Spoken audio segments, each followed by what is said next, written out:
तो किया जाए स्टार्ट। तो चलिए स्टार्ट करते हैं आज की वीडियो। और आज हम इस वीडियो में आपके लिए लाए हैं क्लास 12th का इकोनॉमिक्स का चैप्टर 3 नेशनल इनकम के बारे में। तो चलिए स्टार्ट करते हैं आज की वीडियो।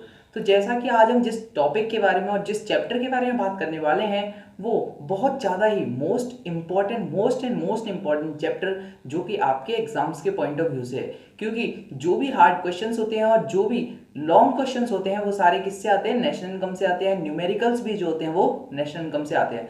तो इसलिए इस चैप्टर को थोड़ा सीरियसली लेके डिस्कस किया जाए। तो चलिए स्टार्ट करते हैं आज की वीडियो। तो जैसा कि फर्स्ट टॉपिक के बारे में अगर हम डिस्कस करें तो फर्स्ट टॉपिक है national income. What is national income? अगर हम नेशनल इनकम को डिफाइन करें तो नेशनल इनकम की अगर डेफिनेशन देखते हैं तो चलिए देखते हैं। It is the sum total of factor income earned by the normal residents of our country during the period of an accounting year। ये वो इनकम होती है, it is the sum total of factor income. ये जो income है, national income है, वो factor income का सम टोटल होती है जो कि earned by the normal residents of our country. ये कमाई किसके द्वारा जाती है, अर्न किसके द्वारा की जाती है? जो भी नॉर्मल रेजिडेंट्स कंट्री का है उसके द्वारा अर्न की जाती है, वो क्या कहलाती है? नेशनल इनकम कहलाती है। वो भी किसके दौरान? Accounting year. अब अकाउंटिंग ईयर क्या होता है? तो अकाउंटिंग ईयर की अगर हम बात करें तो जो अकाउंटिंग ईयर है वो स्टार्ट होता है 1 अप्रैल टू 31 मार्च। यानी कि अगर जो न्यू अकाउंटिंग ईयर है वो स्टार्ट कब होता है? 1 अप्रैल को स्टार्ट होता है फर्स्ट ईयर में, एंड दूसरी ईयर जो सेकेंड ईयर जो है उसमें 31 मार्च को एंड हो जाता है। तो जो भी इनकम अर्न की जाती है अकाउंटिंग पीरियड के दौरान, अकाउंटिंग ईयर के दौरान, वो क्या कहलाती है? हमारी नेशनल इनकम। अब जैसा कि आपको दो अलग अलग ब्लैक कलर के आपको पॉइंट्स में अलग दिख रहे होंगे, जैसे कि first is factor income and second is normal residents. तो फर्स्ट हम आते हैं फैक्टर इनकम पे। अब अगर हम फैक्टर इनकम को देखें तो factor income are the payment made by the producing units to the household by the use of their factoral services, or it is also known as earned income। अब factor income वो income होती है जो कि earn की जाती है फैक्टरल services के द्वारा। अब फैक्टरल सर्विसेज कौन सी होती हैं? जैसे कि मान लीजिए लैंड, लेबर, कैपिटल, एंटरप्रेन्योर्स, ये क्या है? फैक्टरल सर्विसेज है। हम इनको फैक्टरल सर्विसेज को जिसको भी देंगे उसका जो रिटर्न मिलेगा वो क्या कहलाएगा? हमारा फैक्टरल इनकम कहलाएगा। और इसको हम फैक्टरल इनकम है, इसको हम अर्नड इनकम भी बोलते हैं। तो जैसे कि अगर हम पहले बात करें फैक्टरल सर्विसेज की, तो फैक्टरल सर्विसेज कौन कौन सी है? First land, second labour, third capital and fourth is entrepreneur. तो पहले अगर हम बात करें लैंड की, अब इसके कुछ क्लासिफिकेशंस भी हुए फैक्टरल इनकम की। तो फैक्टरल इनकम किस तरह अर्न की जाती है? तो पहला, जो भी लैंड के बदले में मिलता है, यानी कि जो भी हम अगर लैंड किसी को देते हैं रेंट पे तो उसे हमें क्या मिलता है? यानी कि रेंट ही तो मिलता है हमें। कैश जो हमें पे करता है वो क्या है? वो रेंट के तौर पर पे करता है। तो लैंड पे क्या मिलता है हमें? रेंट। Second labour. अब लेबर को क्या प्रोवाइड किया जाता है? जो भी कंपनी में या फैक्ट्री में जो लेबर वर्क करती है उसको रिटर्न में क्या मिलता है? वेजेस। तो लैंड पे रेंट, लेबर को क्या दिया जाता है? वेजेस। देन थर्ड पे आते हैं कैपिटल। अब जो कैपिटल है उसका रिटर्न क्या होता है? तो जो कैपिटल का रिटर्न है वो क्या होगा? लैंड पे रेंट, लेबर को वेजेस, कैपिटल पे इंटरेस्ट। अब जो इंटरेस्ट दिया जाता है, यानी कि इंटरेस्ट ऑन कैपिटल जो दिया जाता है वो क्या है? कैपिटल के बदले में मिलता है। यानी कि अगर आपने कैपिटल इंट्रोड्यूस की है तो आपने फालतू में तो लगाया नहीं होगा, इससे कुछ अर्न करना चाहते होगे, तो इसलिए क्या होगा? कैपिटल पे मिलेगा हमें इंटरेस्ट, उसका रिटर्न। देन लास्ट हमारा जो फोर्थ है वो है एंटरप्रेन्योर। अब जो एंटरप्रेन्योर एक कंपनी के अंदर या एक फैक्ट्री के अंदर वर्क कर रहा है एंटरप्रेन्योर, उसको क्या मिलेगा? प्रॉफिट। अब हम आते हैं जो थर्ड हमारा है वो है ट्रांसफर इनकम।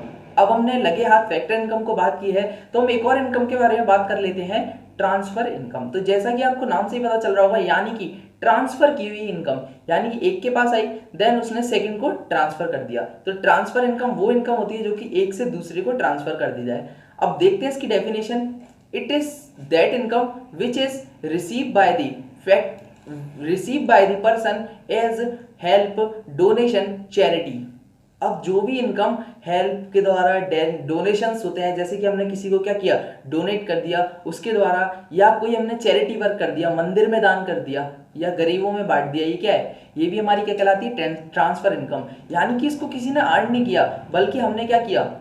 मतलब इसका कोई हमें सेटिस्फेक्शन नहीं मिला, लेकिन तब भी हमने इसको क्या किया, खर्च कर दिए, एक्सपेंडिचर कर दिया। तो ये क्या कहलाती है, ट्रांसफर इनकम कहलाती है। और इसको हम दूसरा नाम अगर बोले तो it is also known as unearned income, unearned income, इसको हम अनअर्न्ड इनकम भी कहते हैं। तो एक बार फिर से डेफिनेशन को देख लेते हैं। It is that income which is received by a person as help, donation, charity. It is also known as unearned income, इसको हम अनअर्न्ड इनकम भी कहते हैं। और एक और मोस्ट इंपॉर्टेंट चीज, नेशनल इनकम कैलकुलेट करते टाइम, नेशनल इनकम एस्टिमेट करते टाइम इसको इंक्लूड नहीं किया जाता है, क्योंकि नेशनल इनकम में वो सारे इनकम्स इंक्लूड की जाती हैं जो कि एक नॉर्मल रेसिडेंट्स या फिर फैक्टर इनकम, फैक्टरल सर्विसेज के द्वारा कमाई गई इनकम हो। लेकिन जो ट्रांसफर इनकम है वो किसी भी चीज के द्वारा क्या कमाई नहीं जाती, बल्कि ये क्या है, ट्रांसफर की जा रही है, मतलब बिना मेहनत का पैसा है। मेहनत का पैसा जो होता है वो किस में आता है, नेशनल इनकम में इंक्लूड होता है। लेकिन जो ट्रांसफर इनकम है वो नहीं होगी, क्योंकि यह क्या है, एक से दूसरे के पास ट्रांसफर हो रही है। सेकंड टॉपिक जो है वो है normal residents of our country. अब जो नॉर्मल रेसिडेंट्स होते हैं वो कौन होते हैं, तो जैसे अगर हम नॉर्मल रेसिडेंट्स की बात करें तो डेफिनेशन देखेंगे सबसे पहले हम क्या है। तो normal residents is said to be one who ordinarily reside in that country whose center of economic interest lies in that country। अब नॉर्मल रेसिडेंट्स वो होता है जो कि ऑर्डिनरली एक कंट्री में रहता है, यानी कि जैसे कोई इंडिया का पर्सन है वो इंडिया में ही रहता है, और जिसका इकोनॉमिक इंटरेस्ट, यानी कि जिसका इकोनॉमिक इंटरेस्ट, जैसे कि मान लीजिए इंडिया का इंसान है वो यूएसए में रहता है, लेकिन उसका इकोनॉमिक इंटरेस्ट कहाँ पर है, इंडिया में, तो वो नॉर्मल रेसिडेंट्स कहाँ का माना जाएगा, इंडिया का माना जाएगा, क्योंकि उसका इकोनॉमिक इंटरेस्ट वहां पर है, उसका पर्सनल इंटरेस्ट इंडिया में, तो इसलिए कहाँ का माना जाएगा, इंडिया का माना जाएगा। तो उसके आगे देखते हैं, whose centre of economic interest lies in that country. अगर ये दोनों पॉसिबिलिटीज है एक पर्सन में, तो वो कहाँ, वो नॉर्मल रेसिडेंट्स उसी कंट्री का कहलाएगा जिसमें उसका इकोनॉमिक इंटरेस्ट है।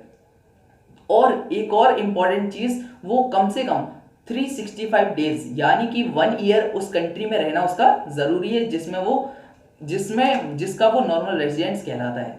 तो एक बार फिर से हम डेफिनेशन को देखते हैं। A normal resident is said to be one who ordinarily reside in that country whose centre of economic interest lies in that country. जिस कंट्री में रहता है उसका सेंटर ऑफ इकोनॉमिक इंटरेस्ट वहीं का होना चाहिए। अब हम आते हैं एग्जाम्पल को देखते हैं कि एग्जाम्पल्स क्या हो सकता है। तो एग्जाम्पल जैसे कि अगर हम देखें, एन इंडियन, एक इंडियन है जो कि यूएसए में रहता है, an Indian lives in USA for more than 1 year and his centre of economic interest lies in that country, he would be deemed as a normal resident of USA even when continues to be a citizen of India। तो अगर हम हिंदी में देखें, इसका मतलब समझाएं, तो एक इंडिया का पर्सन है जो कि यूएसए में रहता है और उसका सेंटर ऑफ इकोनॉमिक इंटरेस्ट भी कहाँ है, यूएसए में ही है, यानी कि वो यूएसए को क्या करता है, पसंद करता है, इकोनॉमिक इंटरेस्ट वहां पर है, वो वर्क यूएसए में ही करना चाहता है, तो वो कहाँ का नॉर्मल रेसिडेंस कहलाएगा, इंडिया का या यूएसए का? आप कमेंट करना जरूर बताएं। तो इसका आंसर हम बताते हैं वैसे तो कि वो नॉर्मल रेसिडेंस कहलाएगा यूएसए का, क्योंकि वहां पर उसका इकोनॉमिक इंटरेस्ट भी है, वहां पर वर्क करना पसंद करता है और वो वहीं पर रहता है, यूएसए में ही रहता है। अब हम आते हैं सेकंड टॉपिक पे। तो सेकंड टॉपिक है डोमेस्टिक इनकम। अब डोमेस्टिक इनकम क्या होता है, तो जैसे कि अगर हम बात करें तो डोमेस्टिक के अगर वर्ड का मतलब देखें तो डोमेस्टिक यानी क्या होता है, जहां पर हम रहते हैं, यानी कि जिस कंट्री के अंदर रहते हैं, मतलब हमारा घर हो गया। जैसे कि डोमेस्टिक क्या है, हमारा खुद का। तो डोमेस्टिक की अगर हम डेफिनेशन देखें, it is the sum total of factor income generated with in the domestic territory of a country during the period of an accounting year. तो ये वो डोमेस्टिक इनकम वो इनकम होती है जो कि फैक्टरल इनकम का सम टोटल है, जनरेटेड होती है जो कि कहां पर, domestic territory of a country during the period of an accounting year. ये जो फैक्टर इनकम्स होते हैं, जैसे कि फैक्टरल सर्विसेज कौन कौन सी होती है हमारी, जैसे कि लैंड, लेबर, कैपिटल, एंटरप्रेन्योर। इनके बदले में क्या मिलता है, लैंड के बदले रेंट मिलता है, लेबर को वेजेस पर, कैपिटल पे इंटरेस्ट एंड एंटरप्रेन्योर को प्रॉफिट। तो ये क्या हमारी इकोनॉमिक फैक्टरल इनकम्स होती हैं, वो की जनरेटेड कहां पर होनी चाहिए, इंडिया का है तो इंडिया में होनी चाहिए, और जिस कंट्री का है वहां पर जनरेटेड होनी चाहिए, वो भी किसके दौरान, एक अकाउंटिंग ईयर के। यानी कि अकाउंटिंग ईयर कब से स्टार्ट होता है, 1 अप्रैल टू 31 मार्च। तो इनके बीच जो भी इनकम अर्न की गई है वो भी डोमेस्टिक टेरिटरी के अंदर ही, वो क्या कहलाती है, हमारी डोमेस्टिक इनकम कहलाती है। अब जैसे कि यहाँ पे एक वर्ड यूज हुआ है डोमेस्टिक टेरिटरी।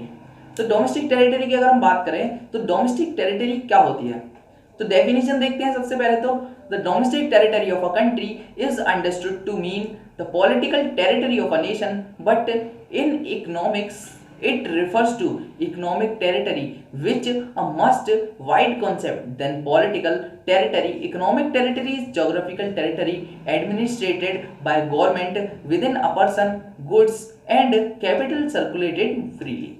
जैसे कि इसमें डेफिनेशन थोड़ी आपको हार्ड लग रही होगी, लेकिन आपको समझाते हैं।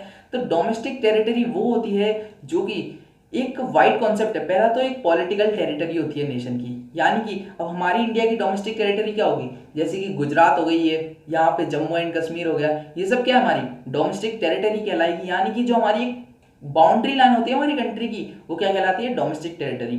अब जो भी यहाँ पर वर्क होगा वो क्या कहलाएगा, डोमेस्टिक टेरिटरी। यानी कि अब जो भी इनकम इंडिया की बॉर्डर लाइन है, बाउंड्री लाइन है, उसके अंदर जो भी इनकम अर्न की जाए वो क्या कहलाएगी, हमारी डोमेस्टिक इनकम।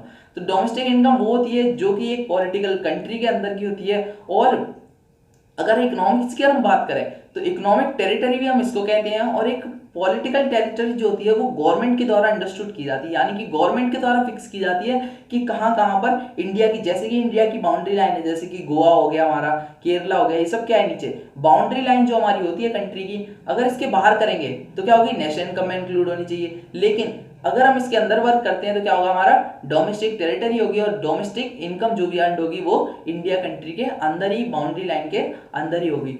और बाउंड्री लाइन के अंदर एक और चीज है कि जो भी गुड्स होते हैं, कैपिटल होते हैं, वो क्या होते हैं, सर्कुलेटेड फ्रीली, यानी कि आसानी से सर्कुलेट हो जाते हैं। ऐसा नहीं हमें कि आउटसाइड कंट्री जाना पड़ता है तो हमें क्या करना होता है, वीजा बनवाना पड़ता है और वर्क भी करने पड़ते हैं। लेकिन डोमेस्टिक टेरिटरी की अगर हम बात करें तो इंडिया के अंदर हमें कौन से वीजे की जरूरत पड़ती है, क्या किसी ऐसा डॉक्यूमेंट की जरूरत है जिसको जाने के लिए हमें बहुत ज्यादा ही वर्क करना पड़े, नहीं ना। तो इसलिए क्या होता है, जो भी वर्क हमारा सर्कुलेटेड होता है इजीली इंडिया बाउंड्री के अंदर, वो कहलाती है हमारी डोमेस्टिक टेरिटरी। आज की वीडियो हमारी यहीं पे कंप्लीट होती है। Thanks for watching SR academy of commerce. Please like, subscribe and share.